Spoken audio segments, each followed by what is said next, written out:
Hello, bachcho. Let's take a given question. The question says the n rows, each containing m cells in series, are joined in parallel. Maximum current is taken from this combination across an external resistance of 3 ohm.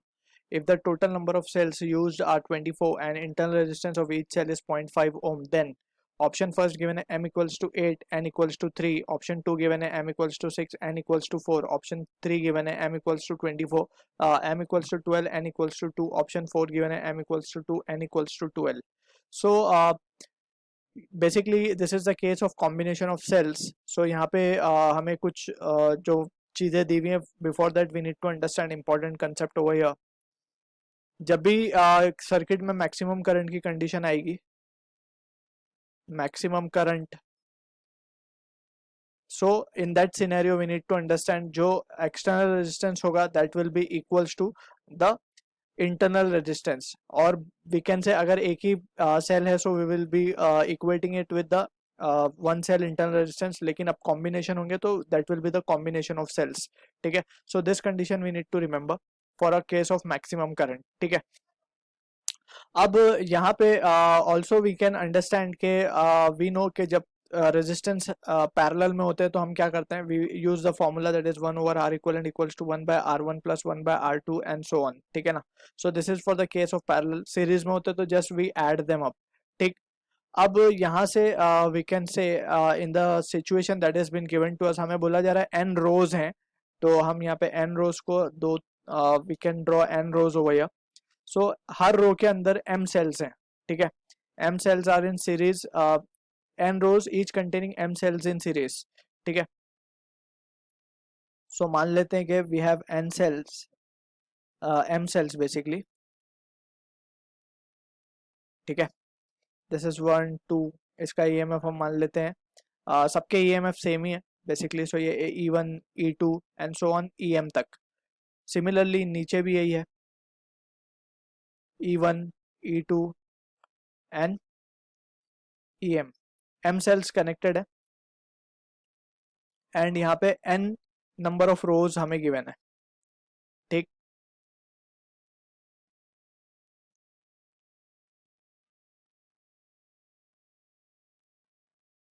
So in this scenario we can say इनके internal resistance भी होंगे यहाँ पे. ठीक है, R1 R2 R3 and so on.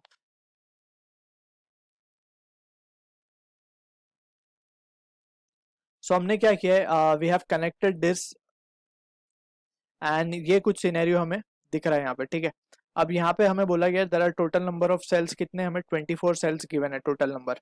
ठीक है, also we can we have been given के internal resistance of each cell, यानी कि ये सारे आइडेंटिकल इंटरनल रेजिस्टेंस है सबके, RR हम मान लेते हैं. ठीक, और सेल्स का जो EMF है दैट इज वी कैन से ये कॉम्बिनेशन जो है पूरा एक एक्सटर्नल रेजिस्टेंस के अक्रॉस पे कनेक्टेड है.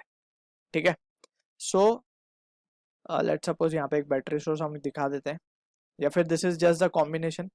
यहाँ पे एक एक्सटर्नल रेजिस्टेंस है R.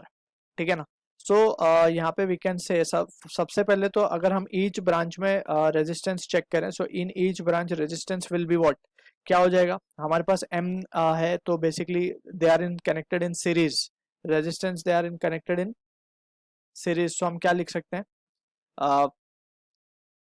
Resistance in each branch, total resistance in each branch. हम क्या लिख सकते हैं इसको, M इंटू R. ठीक है ना, जस्ट क्या करते हैं, हम ऐड करते हैं रेजिस्टेंस को. सो जितने रेजिस्टेंस होंगे सब ऐड हो जाएंगे, दैट इज M रेजिस्टेंस है तो total resistance in each branch will be MR.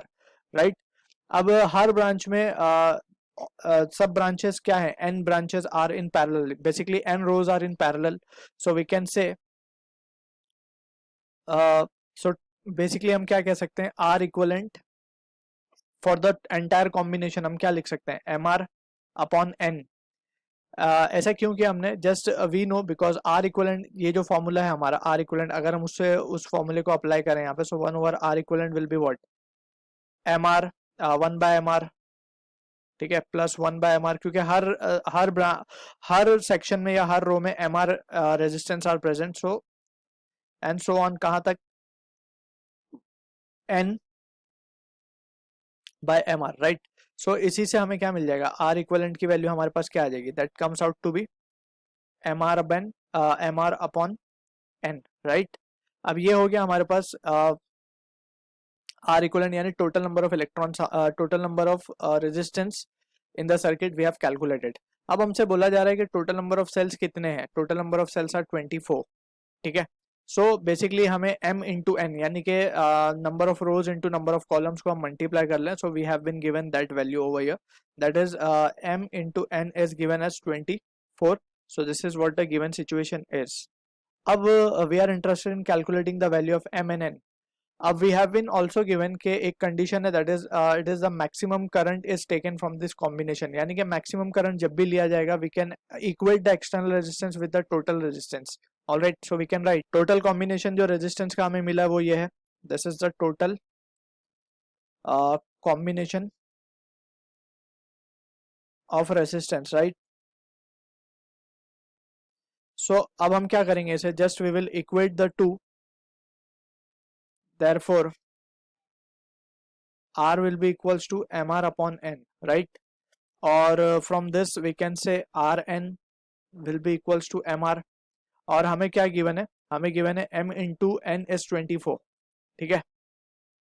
और हमें वैल्यू अगर देखें स्मॉल r की, it is also been given as 0.5 और एक्सटर्नल वैल्यू भी गिवन है रेजिस्टेंस की 3 ohm, so we can substitute the value 3 into n will be equals to m into r is been given as 0.5, so ये हो जाएगा m/2, ठीक। अब from the given condition m into N is 24, so हम क्या लिख सकते हैं, सो फ्रॉम द इक्वेशन जो हमें गिवन है m into N equals to 24, वहां से हम क्या लिख सकते हैं कि m की वैल्यू हम 24/n लिख सकते हैं,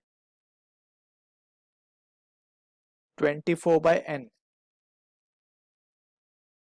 ठीक है ना। सो यहाँ से देख सकते हैं हम कि हमारे पास जो रिजल्ट आएगा that will be 6n square will be equals to 24, n की वैल्यू क्या आ रही है हमारे पास 2, ठीक है ना, n हमारे पास 2 आ रहा है, therefore we can say m की वैल्यू क्या आ जाएगी 12। So n2 m12 is the answer to the question, जो कि है मैच होता हुआ दिख रहा है हमें ऑप्शन 3 के साथ, m is 12 n is 2, so this is the answer to the question. I hope you understood the solution. All the best.